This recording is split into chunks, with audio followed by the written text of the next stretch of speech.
All right, welcome back to the deep dive. Today we're diving into some pretty heavy stuff. Definitely heavy. Slavery. Mm-hmm. Um, and I think most people when they hear slavery, they immediately think of Uh, Transatlantic yeah slave trade?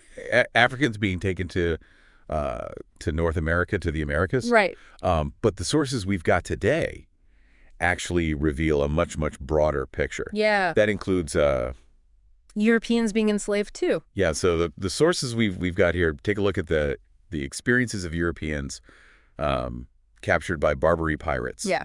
And they also, of course, Look at the transatlantic yeah, slave trade. yeah, so it kind of challenges our thinking Yeah, definitely. about the It's like it's a broader picture yeah. of a system of exploitation that spanned continents and, affected all kinds of people from different backgrounds and different cultures. Yeah, so in this deep dive, we really want to get into these two stories. And we want to understand not just the details, Yeah. the who, what, when, where, but Yeah, also the it's like, similarities yeah. and the differences between them. The nuances. Yeah. Yeah.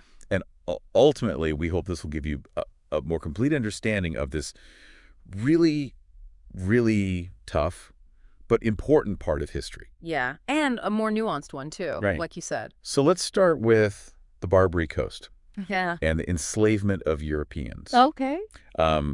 A chapter that might be a little bit unfamiliar to some folks. Right. It's not something you hear about every day. Yeah. What's interesting is the time frame. We're talking about like the 16th through the 19th centuries. Okay. A pretty long period. And geographically. We're talking about the Barbary Coast. Okay. So that's the coastal regions of like present day Morocco, Algeria, Tunisia, Libya. Right. And the perpetrators here, I mean, the ones who are doing the enslaving are... The Barbary pirates. Yeah. And it's... Yeah, go ahead. This is important, and the sources highlight this. It's not always just independent actors. Mm-hmm. Often they acted with the support or at least the awareness of the rulers in these North African states. Yeah, so this wasn't just some random pirate thing. Exactly. This was... There was a level of Yeah. State sanction and organization involved. And the victims, of course, were Europeans. Predominantly Christians. Okay. Captured in raids that stretched, pretty much all across the coasts of Europe. Wow. From Italy all the way up to England. So you go... So it was a pretty big area. Sitting in a pub in England, and No, then that's next thing you know, you're in North Africa. Yeah. And our sources mention places like Algiers and Tunis Right. as being significant slave markets. So, Right. Those were the big hubs yeah. of Yeah. the slave trade. Once you were taken to a place like that, what was life like? Sources paint a pretty grim picture, to be honest. Mm-hmm. It was a lot of harsh labor, brutal conditions, Okay. and just this systematic dehumanization. So basically you're bought and sold, treated as property. Exactly. Yeah. And just subjected to the complete authority of your owner. I mean, you can imagine the backbreaking work, the lack of food and shelter, the Absolutely. constant fear. Vulnerability. It must have been terrifying. Absolutely. Yeah. And, we often think about, European colonialism, but we don't often think about this other side of the coin. Right. The impact on Europe itself. Right. These abductions and this trade must have had a huge impact on those coastal communities in Europe. Definitely in terms of population and economics. Yeah. People were just disappearing. It's a side of the story that... Yeah, it's often overshadowed Yeah. by this narrative of European dominance at the time. Now, the scale of this is something that I think is pretty shocking. It is. Our sources estimate that something like 1 to 1.5 million Europeans were enslaved by Barbary pirates. Yeah, that's a huge number. During this period, that's a lot of people. It is, and it speaks to the scope of this trade. Yeah. I mean, how did people cope with this threat? I mean, was there any way to fight back? Well, that brings up the question of resistance and resilience. Okay.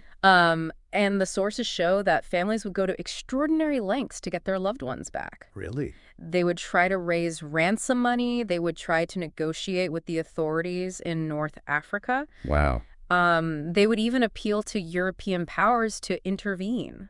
So they're really trying every avenue they can. Exactly. They were desperate Yeah. to get their families back. So even in these horrible circumstances, people are still trying to reclaim their humanity and freedom. Absolutely. It's a testament to the human spirit, Yeah. even in the face of such adversity. Okay, so let's turn our attention now to the transatlantic slave trade. Okay. Now, this one is probably more widely known, Right. but looking at it alongside this Barbary Coast situation, Yeah. I think allows us to see... The parallels and the contrast. Yeah, so the time frame here is roughly the late 15th to the 19th century. All right, so a little bit earlier. Yeah, and the key players here are the European colonial powers. Exactly. As they were trying to build their empires in the Americas. Right, and they needed labor. And the victims, of course, were millions of Africans. Right. Who were taken from their homes and transported across the Atlantic. Sources say about 12.5 million. Which is just it's a staggering number. It's an unimaginable number. Right. And that journey, the Middle Passage, was just absolutely horrifying. Horrific conditions. The sources really emphasize the extreme violence, the disease, the death rates. I mean, it's really hard to wrap your mind around the level of suffering. It's unimaginable, the conditions on those ships, the crowding, the lack of sanitation, the disease. And what makes this even more, I guess, disturbing is that this whole system of chattel slavery developed, where enslaved Africans and their descendants were legally defined as property. This is a key difference. Yeah. It wasn't just forced labor. Right. It was defining these people as property that could be inherited. Wow. Stripping them of all rights. And creating a system that was designed to keep them enslaved forever.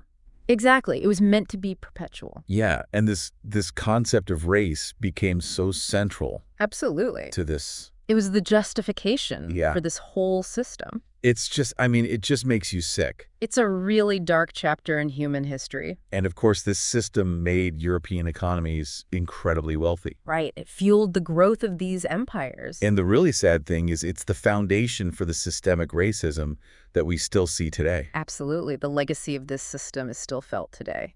So we've got these two systems running kind of parallel to each other in history. And when we look at them together, I think some interesting things pop out. Definitely both involved immense suffering, exploitation, denial of agency to the enslaved people. Right. People are being reduced to commodities. Exactly. Yeah. Stripped of their identities, their freedom. But there are also some key differences that we can see. Right. The reasons behind them were different. So what are some of those differences? Well, the Barbary slave trade seemed to be driven a lot by religious and cultural conflict. Okay. The taking of slaves was seen as part of this ongoing tension between Christian and Muslim powers. So there's almost like an extension of warfare. Exactly. Right. Whereas the transatlantic slave trade was really fueled by economics. Okay. This need for labor in the colonies. Yeah, and they kind of created this racial hierarchy to justify it. Right. They needed a way to rationalize enslaving an entire group of people. Right. And so they developed this ideology of racial inferiority. And that made it so much worse because it wasn't just about, being captured in a war. Right. It was about who you were inherently. It was about your very being. Exactly. It was tied to something that they saw as unchangeable. So that's a really key difference. A crucial difference. We also have to consider the scale of these two systems and how long they lasted. Right. The transatlantic slave trade was just massive. Yeah. I mean, the numbers are staggering. Yeah, millions and millions of people were taken. And it went on for centuries. And it had these huge global consequences. Shaping demographics, economies, power structures. And while the Barbary Coast enslavement was significant. Yeah, it was on the same scale. Especially during certain periods. Right. Its impact was smaller. Yeah, both in terms of numbers and that long-term global impact. And finally, there's this big difference in how we remember these histories.